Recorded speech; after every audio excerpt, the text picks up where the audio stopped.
Good morning and Assalamu alaikum students. In my previous video we have read some portion of the story, the three questions.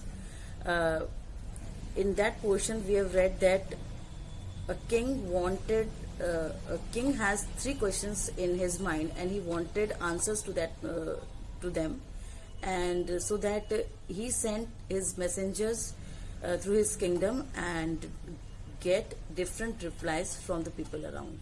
So let's begin the story again.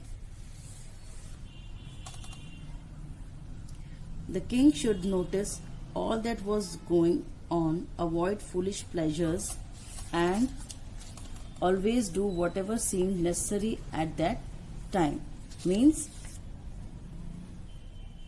King को ये notice करना है कि क्या वहां पर हो रहा था और उसको सारे फुलिश प्लेजर्स मतलब कि जो बेकार की बातें हो रही थी उसको अवॉइड करना था और उसको सीधा फोकस करना था उस चीज पर जो सबसे ज्यादा नेसेसरी थी उस टाइम के हिसाब से. Yet others said that the king needed a council of wise men who would help him act at the proper time. कुछ लोगों ने बोला कि किंग को एक काउंसिल बनानी चाहिए जो कि बुद्धिमान लोगों की हो और जो उनको हेल्प कर सके ये जानने के लिए कि कौन से प्रॉपर टाइम पे किस तरह से एक्ट करना चाहिए, मतलब कैसा डिसीजन लेना चाहिए सही टाइम पर. This was because one man would find it impossible to decide correctly without help from others the right time for every action. इसलिए ये सोचा गया क्योंकि एक आदमी के लिए सोचना पॉसिबल नहीं है कि क्या चीज करेक्ट है, क्या डिसीजन सही टाइम पे सही डिसीजन लेना किस तरह से पॉसिबल होगा, ये एक इंसान अकेला नहीं सोच सकता. तो लोगों ने सोचा कि एक काउंसिल बनानी चाहिए जिसमें सारे बुद्धिमान लोग हों.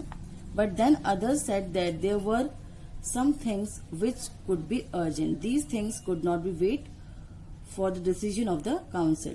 लेकिन कुछ लोगों का सोचना था कि कुछ चीजें होती हैं, कुछ डिसीजन ऐसे होते हैं जो कि अर्जेंटली लेने पड़ते हैं. हाँ, तो मतलब फौरन ही उसका डिसीजन होना चाहिए. तो उसके लिए जो है वो डिसीजन जो है वेट नहीं कर सकते काउंसिल के लिए.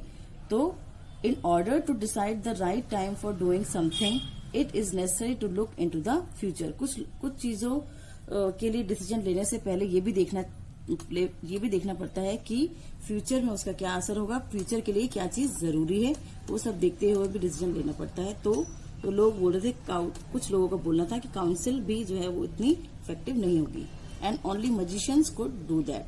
तो फ्यूचर देखने के लिए उनको ऐसा पर्सन चाहिए जो कि मजिशियंस हो, मजिशियंस यानी जादूगर जो कि ये चीज फ्यूचर देख सकते हैं और सही डिसीजन ले सकते हैं. Therefore would have to go to magician.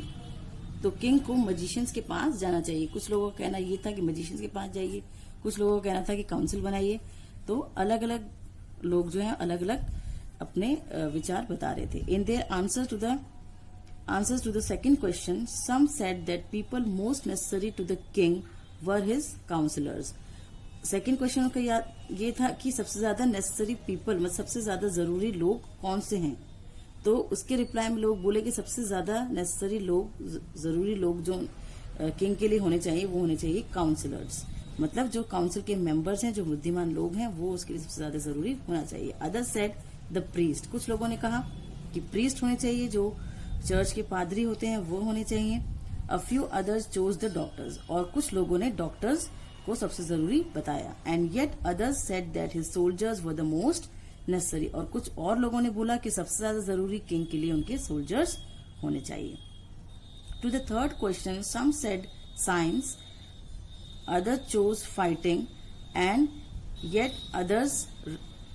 Others religious worship. और थर्ड क्वेश्चन के रिप्लाई में कुछ लोगों ने बोला सबसे जरूरी चीज है साइंस और कुछ लोगों ने बोला फाइटिंग इंपॉर्टेंट है, कुछ लोगों ने बोला रिलीजियस वर्शिप मतलब जो धार्मिक पूजाएं की जाती हैं वो सबसे ज्यादा important है. As the answer to his questions was so different, the king was not satisfied and gave no reward. तो सबके आंसर्स इतने अलग अलग आ रहे थे क्वेश्चंस के, तो किंग जो उससे बिल्कुल भी संतुष्ट नहीं था और उसने किसी को भी कोई रिवॉर्ड नहीं दिया. Instead he decided to seek the advice of a certain hermit. उसके बजाय उसने सोचा कि वह एक hermit यानी एक साधु है, उसकी एडवाइस लेना ज्यादा पसंद करेगा.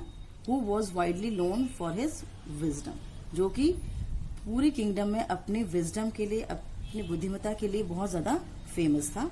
The hermit lived in a would which he never left. वो एक छोटे से जंगल में रहता था जहां पर जिस जगह को वो कभी भी नहीं छोड़ता था।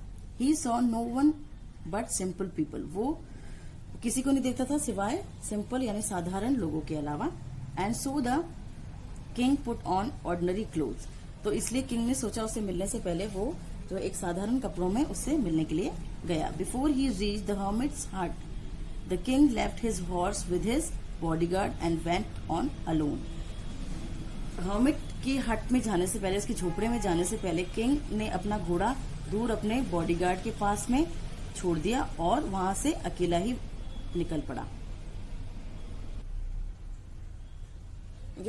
So students, we have completed some part of this story, and related to this part I will give you some word meanings and you have to do that word meanings in your notebooks. Thank you. So students, we have completed our first part of this story, and related to this part I will give you some word meanings. Do that word meanings in your notebook. Thank you.